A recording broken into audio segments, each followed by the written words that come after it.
Good evening everyone. चलिए आज हम शुरू करने जा रहे हैं सैलरी चैप्टर्स। और सैलरी जो चैप्टर्स की प्रीवियस ईयर के क्वेश्चन है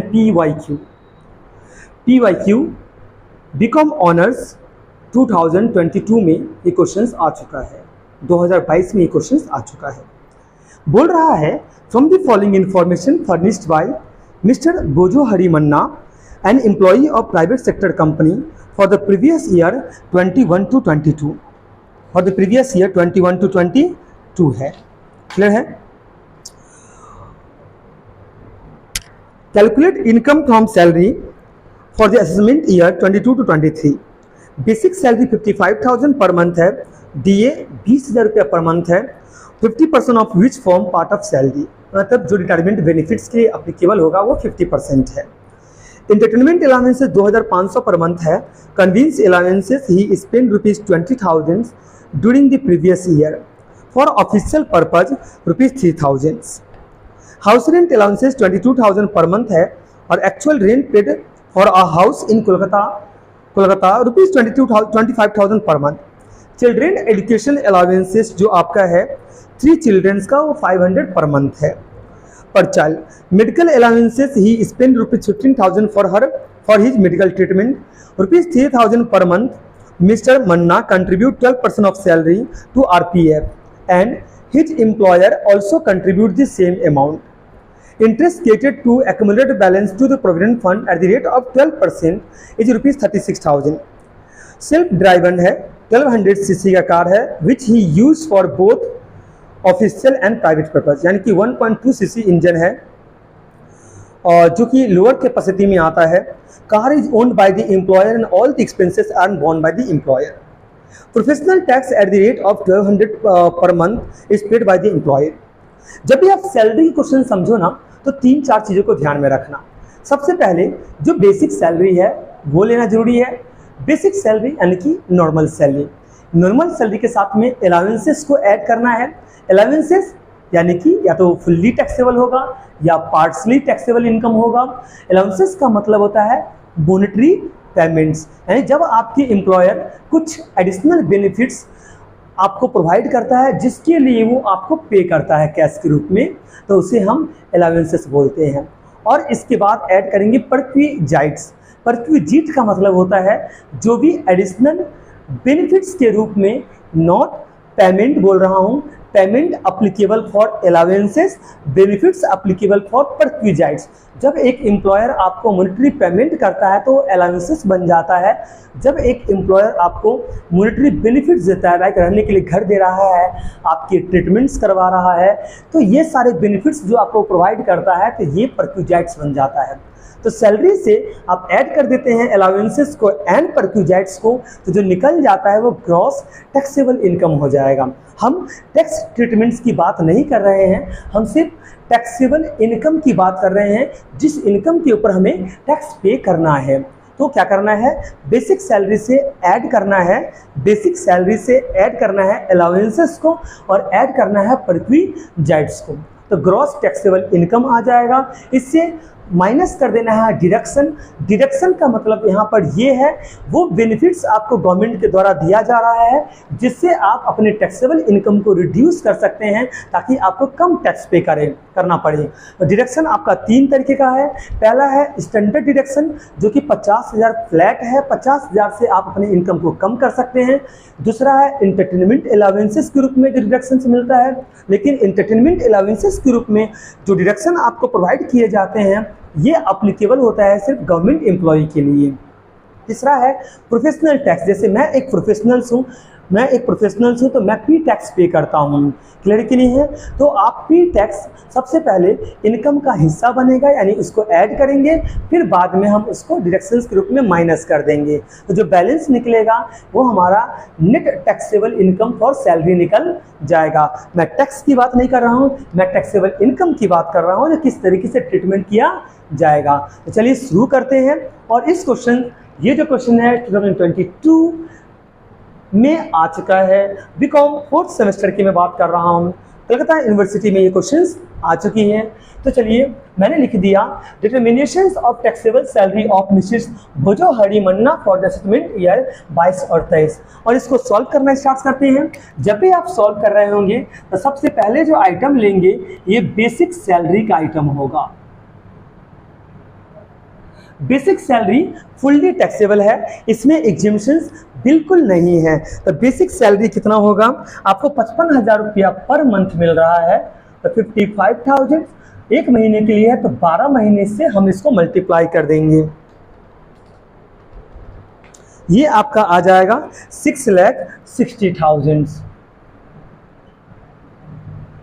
ध्यान देंगे जो मैं आउटर कॉलम लिखा हूं ना 6,60,000 रुपया, ये टैक्सेबल इनकम है, यानी इस इनकम के ऊपर टैक्स पे करना पड़ेगा।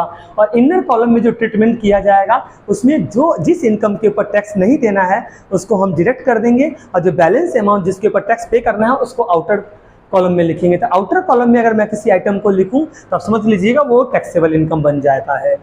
बेसिक सैलरी के बाद नेक्स्ट जो हम पार्ट ले रहे हैं, क्योंकि कमीशंस नहीं है, बोनस वगैरह नहीं है, ऐसा कोई आइटम नहीं है, तो नेक्स्ट जो हमारा आ जाएगा ये आ जाएगा अलाउंसेस का पार्ट।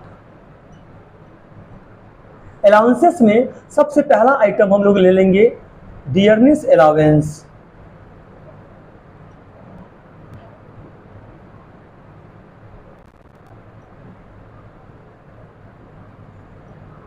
डियरनेस अलाउंसेस जो है ना आपका ये फुल्ली टैक्सेबल है। 20,000 रुपया पर मंथ मिल रहा है, 20,000 रुपया पर मंथ मिल रहा है, तो 12 महीने का हो जाएगा 2,40,000 रुपया।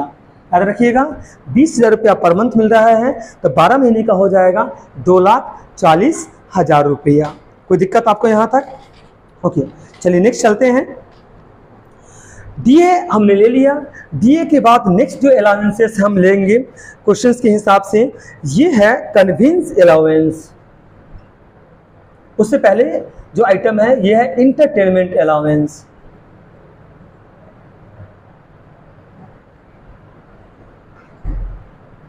प्राइवेट एम्प्लॉय के हाथ में इंटरटेनमेंट अलाउंस जो होगा ना ये आपका फुल्ली टैक्सेबल हो जाएगा। गवर्नमेंट एम्प्लॉय को इसके ऊपर डिडक्शंस मिलता है जिसकी मैक्सिमम लिमिट 5,000 रुपया तक का है। तो इंटरटेनमेंट अलाउंसेस जो आपका है 2,500 पर मंथ है, और ये फुल्ली टैक्सेबल है, इसके ऊपर कोई भी छूट आपका नहीं है। तो ये आपका आ गया 30,000। मैं नेक्स्ट में एंटरटेनमेंट अलाउंसेस के बाद जो बात करता हूं यह है कन्वींस अलाउंस। जब आप एक सिटी से दूसरे सिटी में जाते हो तो आपके एम्प्लॉयर के द्वारा कन्वींस अलाउंसेस पे किया जाता है ताकि आप अपने लाइफ को बेहतर तरीके से स्पेंड कर सको। क्लियर है? कन्वींस अलाउंसेस में he spend ₹20,000 during the previous year for official purpose. Okay, official purpose, और 3,000 रुपया पर मंथ आपको मिल रहा है। तो 3,000 रुपया कब तक पर मंथ मिल रहा है? तो 3,000 रुपया अगर आपको पर मंथ मिलता है तो 12 महीने के लिए आपको कितना मिल रहा है? 36,000 मिल रहा है। 36,000 रुपया मिल रहा है आपको, 36,000 आपके एम्प्लॉयर आपको कन्वींस अलाउंसेस के रूप में पे कर रहा है। क्लियर है ना? इससे जितना आप एक्चुअल एक्सपेंडिचर करते हैं, यानी कि एक एम्प्लॉय के द्वारा जितना खर्च किया जाता है उसको हम माइनस कर देते हैं। जितना आप एक्चुअल एक्सपेंडिचर्स करेंगे उसके ऊपर टैक्स देने की जरूरत नहीं है, लेकिन जो बैलेंस अमाउंट बचेगा उसके ऊपर टैक्स देना पड़ेगा। तो आपके द्वारा जो खर्च किया गया है वो 20,000 है, तो जो बैलेंस अमाउंट 16,000 है ये आपका टैक्सेबल इनकम हो जाएगा, ये आपका टैक्सेबल। तो कन्वींस अलाउंसेस में जितना एम्प्लॉयर पे करता है और जितना स्पेंड किया जाता है आपके द्वारा, जितना आप खर्च करते हो, जो पैसे आप खर्च कर रहे हो वो टैक्सेबल नहीं होगा, जो बैलेंस अमाउंट बच जाएगा वो टैक्सेबल हो जाएगा। कन्वींस अलाउंसेस के बाद हम बात करते हैं मेडिकल अलाउंसेस का।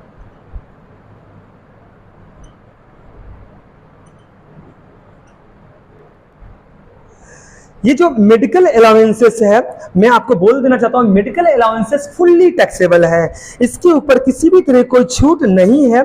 तो मेडिकल अलाउंसेस जो पे किया गया है मेडिकल ट्रीटमेंट्स के लिए, आप स्पेंड तो 15,000 रुपया कर रहे हो, लेकिन मेडिकल अलाउंसेस आपके एम्प्लॉयर हर महीना 3,000 रुपया करके पे करता है। तो 12 महीना में आपकी जो एम्प्लॉयर है वो 36,000 रुपया पे करता है। ये 36,000 आपका फुल्ली टैक्सेबल इनकम हो जाएगा, फुल्ली टैक्सेबल इनकम हो जाएगा। तो मेडिकल अलाउंसेस भी हमने ले लिया। नेक्स्ट हम बात कर दे रहे हैं हाउस रेंट अलाउंसेस के बारे में।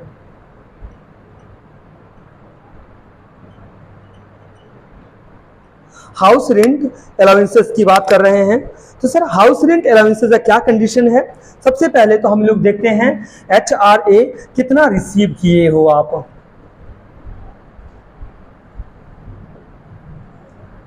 हम हर महीना रिसीव कर रहे हैं 22,000 रुपीज। तो अगले 12 महीना में जो हम रिसीव करेंगे वो देख लेते हैं।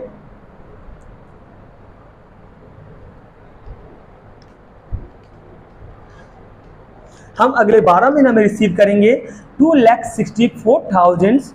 इससे मिनिमम ऑफ द फॉलोइंग जो होगा ना वो एग्जेम्प्टेड हो जाएगा, उससे ऊपर टैक्स नहीं लगेगा। मिनिमम ऑफ द फॉलोइंग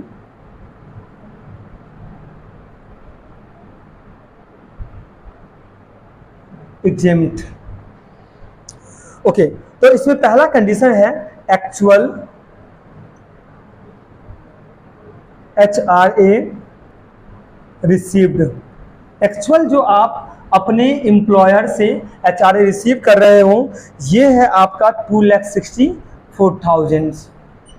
पहला एग्जेम्पशंस में आ गया एक्चुअल HRA रिसीव्ड, यानी एक्चुअल हाउस रेंट अलाउंसेस जो आपके द्वारा रिसीव किया गया है। नंबर बी का जो कंडीशन है ये है rent paid minus 10% of salary. Sir कैसे निकालेंगे रेंट कितना पे कर रहा है? तो रेंट पे हम देख लेते हैं। रेंट पे जो महाशय जी किए हैं ये 25,000 रुपया पर मंथ है। तो 25,000 इंटू 12 माइनस 10% ऑफ सैलरी में बेसिक सैलरी प्लस DA का रिटायरमेंट बेनिफिट्स जो होगा ना 50% सिर्फ उसको लेंगे।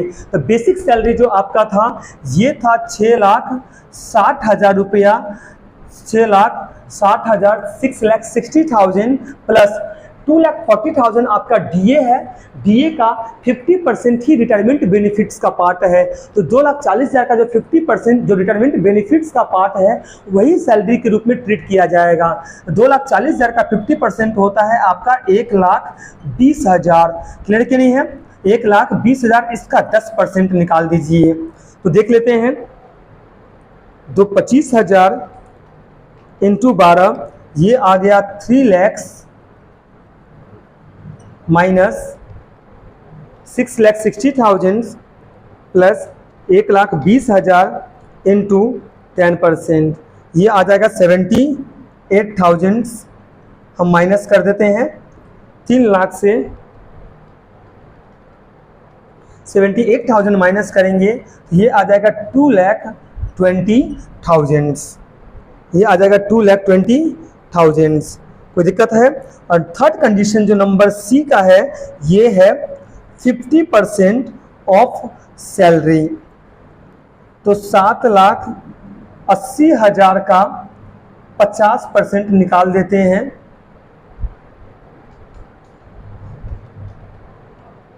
ये आपका निकल के आ जाता है 3,90,000। कोई दिक्कत है आपको यहाँ तक? ये निकल के आता है 3 लाख। इसको मैं इनर कॉलम में ही लिखता हूँ 2,22,000 और 3,90,000।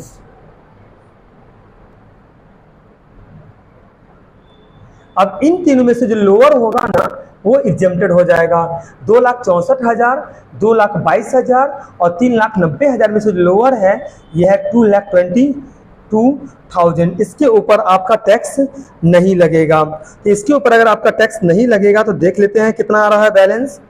2,64,000 में से 2,22,000 के ऊपर आपको टैक्स नहीं देना है।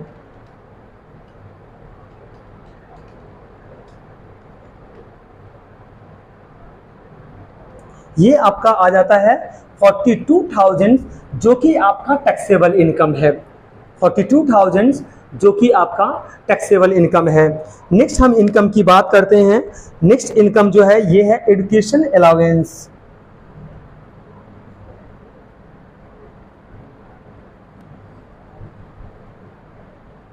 एजुकेशन अलाउंसेस देख पा रहे हैं, चिल्ड्रन एजुकेशन अलाउंसेस 3 चिल्ड्रन को हर महीना 2500 रुपया करके पे कर रहा है। तो 3 बच्चे को अगर 2500 रुपया करके पे कर रहे होंगे तो हमें ये देखना है जो 500 रुपया 3 बच्चे को 12 महीना तक एक एम्प्लॉयर पे करेगा। तो एम्प्लॉयर के द्वारा जो पे किया गया है 500 इच फॉर 3 चिल्ड्रंस, तो 3 बच्चे का 1500 पर महीना होता है जो कि 12 महीने के लिए हो जाता है 18,000 18,000। लेकिन गवर्नमेंट के अनुसार जो एग्जामिनेशन का सीमा है, छूट की जो सीमा है वो 100 रुपया पर चाइल्ड है और मैक्सिमम 2 बच्चे को मिलेगा। तो मैक्सिमम 100 रुपया पर मंथ एक बच्चे पे है, 2 बच्चे के लिए मैक्सिमम है तो 200 रुपया पर मंथ हो गया। तो 12 महीने के लिए जो आपका निकल के आएगा ये 2400 रुपया होगा। तो बैलेंस जो एम्प्लॉय के हाथ में जाएगा वो टैक्सेबल हो जाएगा। 18,000 माइनस 2400 ये आपका आ जाएगा 15,600। 15,600 रुपया आपका टैक्सेबल हो गया। तो हमने क्या कर लिया, एजुकेशन अलाउंसेस को भी ले लिया, एजुकेशन अलाउंसेस को भी ले लिया। तो हमने वो सारे अलाउंसेस ले लिया और डियरनेस अलाउंसेस ले लिया, एंटरटेनमेंट अलाउंसेस ले लिया, कन्वीनियंस अलाउंसेस ले लिया, मेडिकल अलाउंसेस ले लिया, हाउस रेंट अलाउंसेस का मैंने कैलकुलेशन किया तो ये आ गया 42,000 रुपीज़, जो कि इसको भी ले लिया कैलकुलेशन करने के बाद। नेक्स्ट मैंने लिया एजुकेशन अलाउंसेस, तो ऑलमोस्ट मैंने सारे कैलकुलेशंस कर दिया है। इसके बाद की बात हम करेंगे जो कि परक्विजाइट्स है, जो कि अलाउंसेस के बाद आता है। आप इसको नोट डाउन कर लेंगे अथवा स्क्रीनशॉट ले लेंगे। नेक्स्ट हमने अलाउंसेस का बात कर लिया। नेक्स्ट जो मैं बात करने जा रहा हूं ये परक्विजाइट्स का है, जिसे हम मॉनेटरी बेनिफिट्स बोलते हैं और ये एम्प्लॉयर के द्वारा प्रोवाइड किया जाता है। तो परक्विजाइट्स का आइटम क्या है इसमें देख लेते हैं। सबसे पहला आइटम हमें दिखाई दे रहा है employer contribution.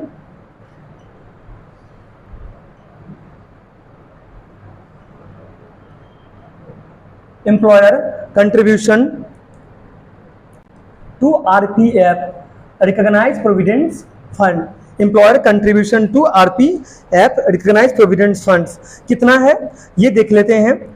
Employer contribution to RPF calculation simple, बहुत ही सिंपल से है। तो इसकी कैलकुलेशंस आप कैसे करेंगे ये देख लीजिए। बोल रहा है एम्प्लॉयर कंट्रीब्यूशंस टू RPF यानी रिकॉग्नाइज्ड प्रोविडेंट फंड के लिए जो एम्प्लॉयर के द्वारा कंट्रीब्यूशन किया जा रहा है eight the rate of 12% is ₹36,000।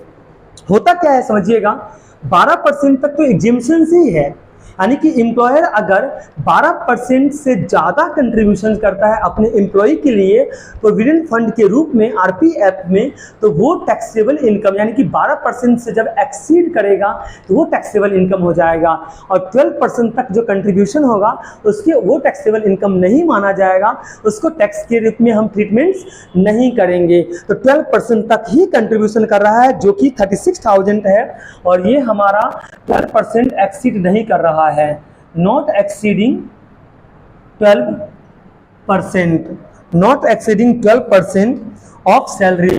तो जब 12% से ज़्यादा एक्सीड ही नहीं कर रहा है तो ये नील हो जाएगा, इसके ऊपर टैक्स देने की कोई बात ही नहीं बनता है। अगर ये जो दिया गया है अगर 12% से ज़्यादा होता, एक्सीड करता, देन हमें टैक्स पे करने की जरूरत होती। चलिए यहाँ तक हो गया। एम्प्लॉयर कंट्रीब्यूशन जो प्रोविडेंट फंड है उसके ऊपर हमें इंटरेस्ट भी पे करना पड़ता है और इंटरेस्ट जो पे कर रहा है एम्प्लॉयर, ये एम्प्लॉयर पे कर रहा है इंटरेस्ट, एम्प्लॉयर के द्वारा जो इंटरेस्ट पे किया जा रहा है और इंटरेस्ट भी क्रिएटेड जो है ये आपका 12% ही है। तो 12% तक है। इंटरेस्ट के लिए जो एग्जेम्पशन का सीमा है वो 9.5% तक है, यानी 9.5% तक कोई टैक्स नहीं लगेगा। उससे ज़्यादा इंटरेस्ट अगर एक एम्प्लॉयर पे करता है तो टैक्सेबल इनकम के रूप में ट्रीट किया जाएगा। तो नेक्स्ट आइटम लिख लीजिएगा, इंटरेस्ट ऑन एक्यूमुलेटेड बैलेंस।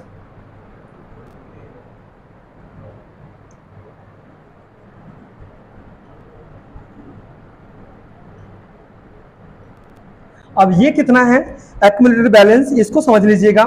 36,000 था, 36,000 था 12% के लिए। तो जो एग्जीबिशन का सीमा है, जो एग्जीबिशंस का सीमा है वो 9.5% तक का है। तो 9.5% के बाद जो इंटरेस्ट है वो टैक्सेबल हो जाएगा। 12 से माइनस कर देंगे हम 9.5 एग्जेम्प्टेड, तो 2.5 जो होगा ना वो टैक्सेबल हो जाएगा। 2.5 जो हमारा परसेंटेज होगा वो टैक्सेबल हो जाएगा। देख लेते हैं कितना आ रहा है।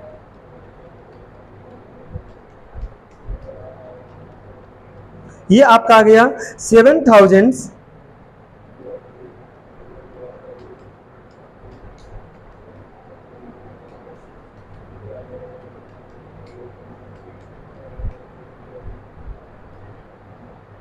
500। तो 7,500 रुपया जो इंटरेस्ट का में रहेगा ना, ये आपका टैक्सेबल इनकम के रूप में ट्रीट किए जाएंगे। ये आपका टैक्सेबल इनकम के रूप में ट्रीट किए जाएंगे। नेक्स्ट चलते हैं।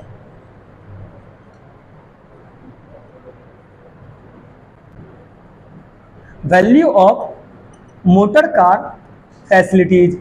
Value of motor car facilities, ये समझिएगा, अगर आपका इंजन कैपेसिटी लोअर है तो आपका 1,800 रुपया पर मंथ टैक्सेबल इनकम के रूप में होगा, और इंजन कैपेसिटी अगर आपका हायर है तो 2,400 पर मंथ टैक्सेबल इनकम के रूप में ट्रीट किए जाएंगे। तो इनकी जो इंजन कैपेसिटी है कार का वो लोअर है, इसलिए 1,800 रुपया पर मंथ टैक्सेबल इनकम के रूप में आ जाएगा।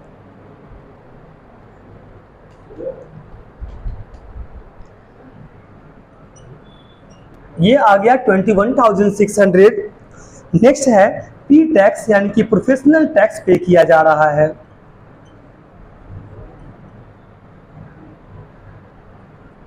पी टैक्स आपके एम्प्लॉयर अगर पे करता है, सबसे पहले आप परक्यूजाइट्स में ऐड करिएगा, सबसे पहले आप परक्यूजाइट्स में ऐड करिएगा और फिर जाके डिडक्शन में माइनस करिएगा गवर्नमेंट पॉइंट्स। लेकिन एम्प्लॉई अगर खुद पे करता है तो परक्यूजाइट में लेने की जरूरत नहीं है। परक्यूजाइट में सिर्फ वो आइटम आएगा जो एम्प्लॉयर के द्वारा बेनिफिट्स के रूप में दिया जाएगा। एम्प्लॉयर खुद कर रहा है तो नहीं आएगा यहाँ पर। तो देखिए पी टैक्स कितना है, पी टैक्स 200 रुपया पर मंथ पे कर रहा है एम्प्लॉयर, तो 12 महीने में कितना पे करेगा, 2,400 रुपया पे करेगा। जितना भी आइटम था इन सब आइटम्स को हमने ले लिया है। अब हम लोग देख लेते हैं जो हमारा ग्रॉस सैलरी कितना आ रहा है।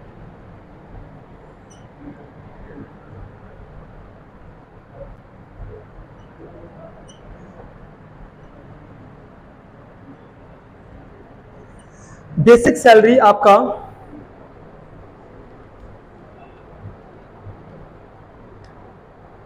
बेसिक सैलरी आपका 6,60,000 था।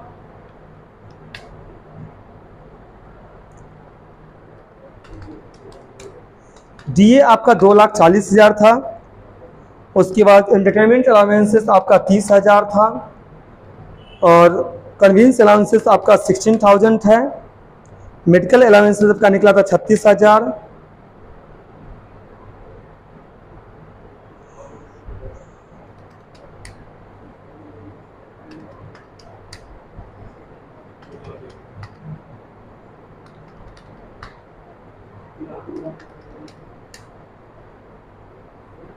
ये आपका ग्रॉस सैलरी जो आ गया 10,71,100। याद रखिएगा 10,71,100 10,71,100 आपका ग्रॉस सैलरी आ गया। इससे माइनस कर देंगे डिडक्शन अंडर सेक्शन 16 के अंदर जितने भी डिडक्शंस है। तो पहला जो डिडक्शंस है वो स्टैंडर्ड डिडक्शंस है।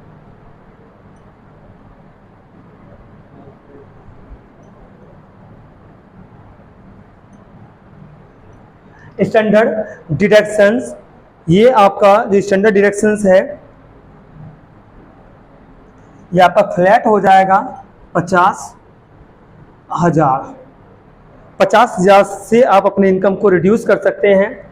और दूसरा जो आपका है ये पी टैक्स का है, क्योंकि ये प्राइवेट एम्प्लॉई है तो इसको एंटरटेनमेंट अलाउंसेस के रूप में डिडक्शंस नहीं प्रोवाइड किए जाएंगे, जो कि आपका है 2,400 रुपया। तो इन दोनों डिडक्शंस को माइनस करने के बाद जो बैलेंस आएगा वो नेट टैक्सेबल सैलरी हो गया।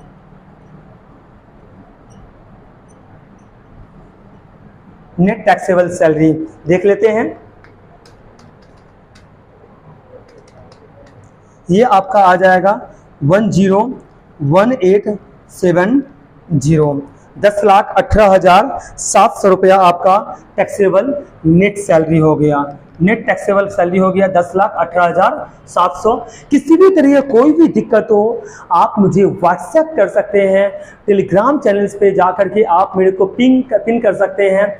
दूसरी सबसे बड़ी बात है, हम जो भी क्वेश्चंस आपको यहाँ पर दे रहे हैं सारे क्वेश्चंस को हम टेलीग्राम चैनल्स पे कंटिन्यूअस अपलोड करेंगे, सारे नोट्स अपलोड कर रहे हैं, जितने भी नोट्स होंगे सारे कंटेंट अपलोड कर रहे हैं। तो आप शेयर करिए और अपने दोस्तों को भी बोलिए, उनकी जो कोई भी डाउट है वो बिना हिचक का आप उनको मैसेज करना है, क्वेश्चंस पूछने हैं। अगर किसी क्वेश्चन को समझ में नहीं आ रहा है तो मैं उसके ऊपर भी आपके पास में वीडियो लेके आऊँगा। नॉर्मल हम लोग मिल के बेहतरीन तरीके से रिविजन करेंगे। Thank you so much.